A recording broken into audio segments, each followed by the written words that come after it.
Now, I know there's a lot of family members who will get to the point where they have an alcohol use disorder person in their life, and something will happen, and it will be so outrageous that they realize that they can no longer continue with that person. Either they're going to go into self preservation mode and make a plan B or an exit strategy, or they're going to outright just dissolve that person from their life. And I mean, there usually is some one single event or a series of events that gets somebody to that point where they realize as a family member they can no longer do it again. Now, it could be a spouse, it could be a parent, and it could even be a child. Sometimes you get to the point where you have to protect yourself. Now, for me, there was one incident, and I've gone over this before, but this is a little bit more in detail. In 2015, about 5 years before my wife passed away, uh, my mother passed away, and we flew to New York. She had had a series of strokes, and she was really bedridden in a rest home, and then we put her into a hospital, the local hospital in Syracuse. And really, we waited for her to pass, and it took about a month, much longer than we had realized. And my wife stayed back at my dad's house. So, listen to this. At the time, I thought it was kind of strange that she didn't really want to go see her mother-in-law, my mother, because I mean, they were pretty close, actually. I wondered why she just wanted to stay, back at my dad's house. At the time, I wasn't even thinking. I was thinking about my mother. I wasn't really that concerned with my wife. And then it dawned on me, probably about 10 days into the trip, because my mother's disease, her problem was really getting prolonged.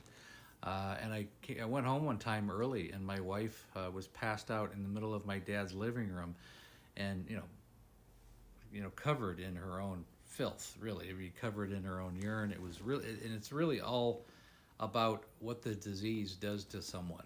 She had cleaned out my dad's entire liquor cabinet, and he didn't really have a whole lot of stuff. He had some old bottle, like an old bottle of Jack Daniels and vermouth, and some old gin, just a bunch of old dusty bottles that he had over the oven, and some old drawers or some old cupboards that nobody really ever thought about. But obviously, my wife had. That's the reason why she had hung back, and it was at that point. For me, it was a complete breaking point.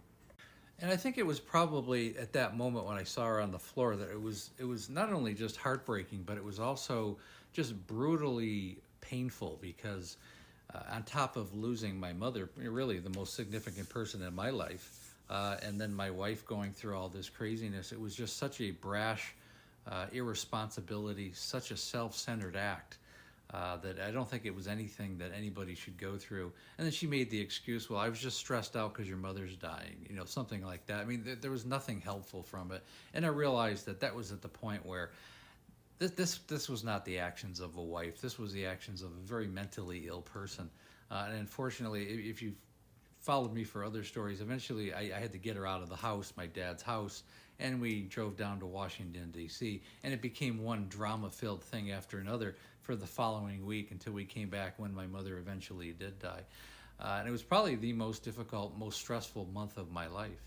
And unfortunately, we were never the same again, and that was a real break with me emotionally. And from then on, the last 4.5 years of her life that I spent with her was really a complete break.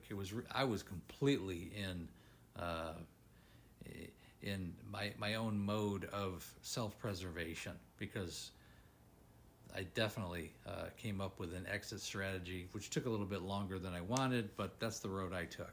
And again, this story is not told to disparage my wife. That's not what this is for. It's a learning experience so that other families and other people who have alcohol use disorder can relate to this type of situation. Similar situations that people go through. The morning of my mother's funeral, I mean, to be honest with you, that day my wife had been drinking during the day, and for me it was the last straw. I never really saw her in the same light, and it really became a break in our marriage. So the next 4.5 years of her life, we were barely on speaking terms. I mean, we were together, but I wasn't really emotionally. And from then on, really my life was a series of self-preservation and setting up plans for an exit strategy, which I eventually did.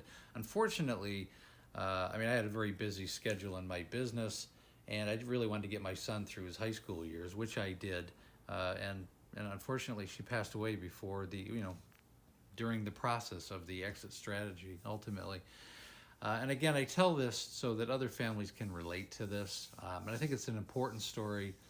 It's an extreme story, unfortunately, but it's one that takes place very similarly in a lot of families. And again, please like, share, and comment. Again, we have the Facebook group called There's an Alcoholic in the Family. And again, if you're ready to work with me one-on-one, please click on the link in the calendar link in the link tree.